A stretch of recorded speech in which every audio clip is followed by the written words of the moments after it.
En anglais? Hi friends and family, welcome back to Yapa Photo, and this week a special summer edition where I have 3 guests. That's never happened, so this is a special day today. Woohoo! I have 3 friends coming to talk about bilingualism and especially the approach of how to increase input in French in a family dynamic as parents. 3 female friends who live all over the world and have different approaches. So we're not here to judge or have any particular approach is good or not. We're here to understand each other's dynamic and also understand personal experiences. I have Yasmina, who is in London. I have Nora and Berenice, who are in Chicago. I will let each of them introduce themselves. Bonjour, Yasmina. Bonjour, hi Gigi, hi everyone. I'm Yasmina. I live in London, but I actually used to live in Chicago. It's still my hometown actually. But I've been in London for about 7 years. I'm married to a British husband who only speaks English, not much French. And we have a 4-year-old daughter. Her name is Elise. And we've decided to me speak in French with her and him in English at home, and put her in a bilingual school here in London. Okay, we'll talk more about the choice of the bilingual school. Nora, bonjour, can you introduce yourself? Sure. Hi guys, my name is Nora. I live in Chicago. I've been here for 20 years now. I have 3 children, a daughter, Victoria, 18 years old, 2 boys, 3.5 and 2.5. And primarily I speak to them in French at home, but my spouse to speak to them in Spanish. And he's from Peru. And what is the school situation? Where do your boys go to school? They go to daycare, and the primary language there is English. Really good. Okay, Berenice. Bonjour, Berenice. Bonjour, hi everyone. So I'm Berenice. I've been living in Chicago for the past 10 years. I have a 9-year-old son, and I am married to an English native speaker. So the situation at home is like we now all speak pretty much English. I still do speak French to my son, obviously, but again, it has evolved over time. And the choice of school, even though immersion was a really great idea, we ended up going with more of an international school. So with where the English is the majority language. But we made sure that there was some degree of French teaching, of course, happening there to support my own teaching and making sure that, he would not forget his French roots. So we have 3 families, 3 different dynamics. So it's really interesting because the ultimate goal is also to have the most input. So what I'm interested in is the output, Yasmina. What is Elise? So remind us, so how old is Elise and what is her school environment and what is her output? Meaning, what language does she produce when she communicates with you guys? So, she goes into, so she's 4 years old, and she goes into a French school, but that is fully bilingual. So 50% of the classes are done in French by native French speakers, and the other 50% in English. And that was really important for me. I wanted to have this continuation of the environment she had at home. So we wanted her to be in an environment that was bilingual, where it was normal to speak both in French and English, but also for the cultural aspect. So obviously you have the whole academic, and I won't go too much into that, but the other part that was important for me was the cultural aspect. And we did it very early on when she was from nursery. From crèche actually, where because I just wanted her to learn the languages that we would sing at home, or I wanted her to come back from school with, hey, what song did you learn today? And it's a French song. Because at first when she was 6 months old, she was in an English nursery, and I did not know most of the songs that she was learning, so that was a bit a bit hard once in a while, but you know, it was good learning curve for me as well. So that's the choice we did. In terms of the output, so she speaks French and English. I mean, I know you asked a question at some point, what is her dominant language? And actually, before talking to you, oh, here she is. I asked a question to my husband. Tu dis bonjour, Alice? No? Alice, and I don't think she has a dominant language. It's very much, when I talk to her, it's only French. When my husband talks to her, she responds in English. She does try once in a while to change languages here and there, but I think it's important. I'm like, okay, I don't understand. What did you say? Like, mommy speaks French, and obviously she hears me talk to my husband in English.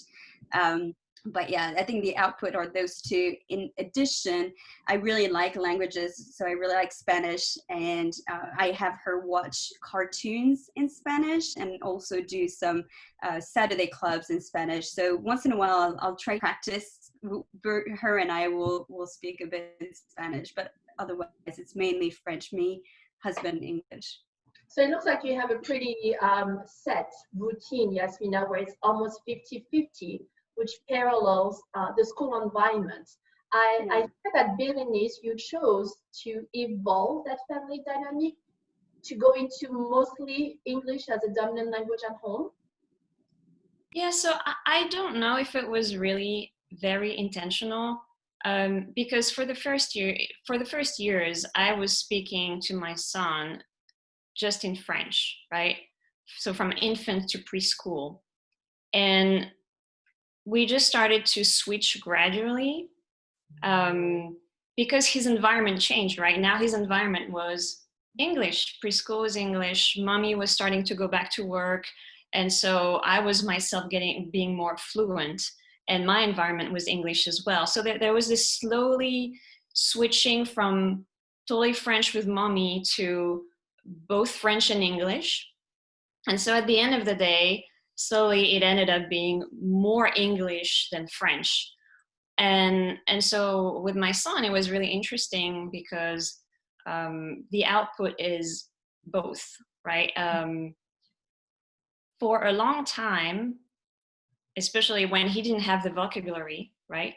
Or the confidence that he could hold a full conversation, I would speak French to him and he would answer in English. And then when he started getting more comfortable, obviously, he was starting to mix the two languages in his answers. So that was fantastic. And now, obviously, I think he is bilingual. Like, obviously, he doesn't know all of his vocabulary either. He may have some moments where you see him really thinking, it's like, I don't know how to say this in French. But there are some mornings he just wakes up and starts speaking French to me for the whole morning, and out of the blue, without even me saying any word. Like, it's you know, he just wakes up and that's his chosen language for the day or the time being. So this is great. So why we didn't choose immersion, part of it was because we were not in the neighborhood of the Lycée Français, first of all. And apart from the Lycée Français, you don't have much other options around. And also, I feel very much like immersion makes also a lot of sense for folks who may want to go back to a French system, going back to France at some point and making sure that the French curriculum is carried over. For us, it was not a midterm goal. So it just, normally, we just ended up thinking, okay, we can't have a French school. Let's go for international school at least, so that for sure he will have English as first and dominant language, but we still want him to be exposed. And we were very lucky in finding a school that was providing French classes. So at least there was this continuity with mom and the French teacher, and also exposure to the other languages, as Yasmina was saying. They also have other languages like Spanish and German and all that good thing. So I felt like with the choices we had, this was going to work for us. So that's good. So Yasmina has a more 50-50 situation of dual languages. Then we have Berenice, who made the choice to be more international. I'm interested about Nora's experience because we have an older child who is now in high school in the American system and two younger boys. What has been your perspective, Nora, to navigate between all those different languages, knowing that now your spouse is also Spanish speaking? How does Spanish falls into it? Well, the kids know that daddy only speaks to them in Spanish, and that's the rule, and mommy is only going to communicate with them in French. So they know that, you know, whenever they're looking at us, they know what to expect. So what's interesting is that sometimes when daddy would say something to them in Spanish, they would look at me and translate what daddy told me in Spanish in French. So I found it very interesting how their brain is able to understand, to identify that they are dealing with different languages, and they're able literally to make the translation on the spot. And I think with my daughter experience, when she was younger, one of the challenges that we had, because she was exclusively going to English school, she, at some point she was, I would say early on, she was actually fluent in French. When she started going to kindergarten, the teacher approached us and told us, hey, your daughter, she looks like she has a speech issue. And the reason is because she was speaking English with a French accent. So at that point on, as a parent, you know, you feel like when you're being told that your child has some difficulty, you start to feel a little more worried, and you start questioning yourself on whether or not, you know, exposing your child to multiple languages early on may actually be in some way more problematic for them to grow, you know, into the school system here in the US. So at some point, because of what was going on at that time, I decided we had to exclusively talk to her in English. And therefore, you know, she has continued her courses, her school courses only with English. And at some point she started picking up Spanish. But from what I have learned from this experience is really to maintain consistency with the children. I mean, you know, when I should not be scared when someone mentioned to me, hey, it looks like your child is having a speech problem. And I just need to get it to, you know, to reiterate to them, hey, my child is actually exposed to several languages. So obviously he's going to talk to you, you know, with an accent, and that's okay.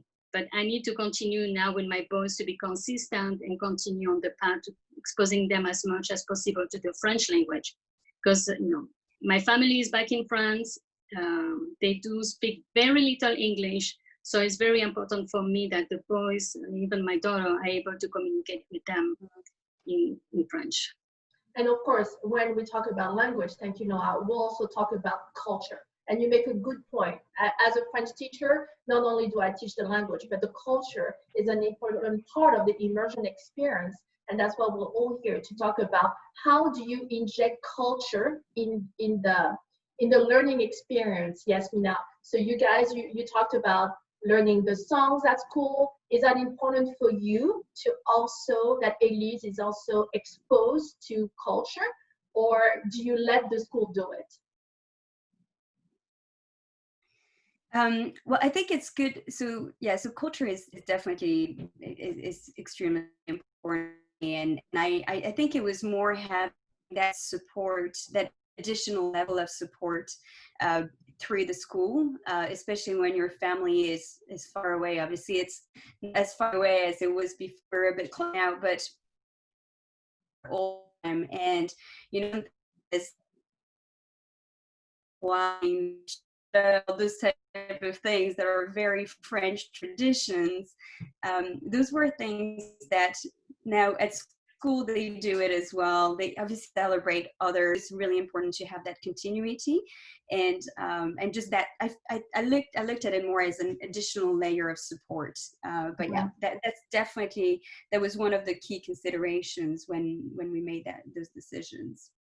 And when we talk about world language, we also refer about cultural competence. I think, Noah, you mentioned about when kids speak several languages, it is true there's going to be a delay in the speech just because their brain is exposed to multiple languages. It's actually an asset. So when Alex grew up, I remember when I sent him to to daycare, I told the daycare people he doesn't speak English because he's been with me for the first year of his life, and I only spoke to him in French, and boom, within 1 month he just caught up. So I'm not very concerned about his ability to catch up. So what I hear from all of your experiences is environment. Environment is super important. What is the family dynamic? What does the child hear the most? And it takes effort. Effort is discipline, and consistency is key to success. So to close this conversation, what would be your words of advice, your words of wisdom to new families who are in a situation with a partner who speaks another language, Berenice? Would you change anything that you've done so far? Would you say that your approach works well, fits well? Because you talked about bilingualism with Arthur. What would be your words of advice? So obviously do whatever works for you, right? And don't beat yourself up. Do what you can do. Pick attainable goals. So if it is starting to read books, French books every night, if this is all you can do, do it.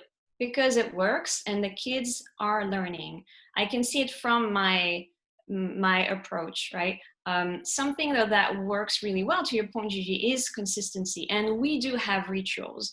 It's not because I don't speak to him every day and 50% of the time in French that we don't have ritual and that we don't carry the culture through food, through expressions. So rituals are really, really important. I started reading to my son in French since he was an infant, and this still happens today. And now he reads by himself. So I taught him how to read in French by himself. So this is something that is consistent. So rituals are important. And same thing, keeping the link with your family in France, if you still do have family in France, is important through virtual chats, calling, visiting, obviously France, keeping all of this alive. And so I think, to me, that is the key, and that is what made my different approach still work. Mm-hmm. If I could change something, because I agree that my approach takes a lot of time and effort, and sometimes the kids don't work with you because they don't want to work necessarily, right? They see this more as work, especially when they hear you speak English, and so their comfort zone is more in English, right? So yeah, I think that do what works for you. Don't beat yourself up. Do what you can. But if I could change something, I would probably try to do the approach that I've just heard today, is just to be more consistent and really try to do mom will only speak French to you, just because I'm curious to see where he would be at right now. Like, how different would it be? Would our conversations be different? So that's maybe one thing that I would change. Mm-hmm. Nora, for you, having 3 children of different ages, what have you learned through that journey? Well, I have learned, obviously, to not give up, to be consistent with the children, and also, to pace yourself, because especially when you're a working parent, you're going to be faced with challenges. Sorry, you're going to have the stress from work that you're going to bring home, and it's okay. But, at the end of the day, just remind yourself, try to be consistent, like Berenice mentioned, maintain their ritual, and also try to expose them, to the culture, even if you cannot be constantly by their side when you're coming back from work, but at least put something on YouTube that, that's related to the French culture. So at least they're still able to maintain that connection. Mm-hmm. That's really good. Connection is really big. The kids need to be engaged with the language and the culture. They need to see intentional connection. Yasmina, what are your words of wisdom? I'm not sure I have any. Yeah, I think the key word, the one we hear me. Sorry. Can you hear me? Yes. Sorry. Yeah, I think the key word is really consistency. Whichever decision you make is to keep that consistency as much as possible. I think that at the end of the day, we all try our best, and hopefully, and hope we're to be making the best decision we can. And in terms of, you know, anything I would potentially change, ask me the question 10 years from now. I'm learning every day. Yes, no, you're right. I think the only way to know if we're successful would be in the future. As of right now, we are trying our best, but it was wonderful to get to talk to all of you because each of your family dynamic is different, and that's what makes your personal story unique and also intriguing. So thank you for your participation today. Thank you for sharing and also knowing that we are going to make mistakes, and that's okay too, because we are trying. So thank you, Yasmina. Thank you very much, Nora and Berenice. It was lovely to get to meet you. I will see you very soon for a new episode of Yapa Photo. Merci, à bientôt. Au revoir. Au revoir. Bye. Au revoir.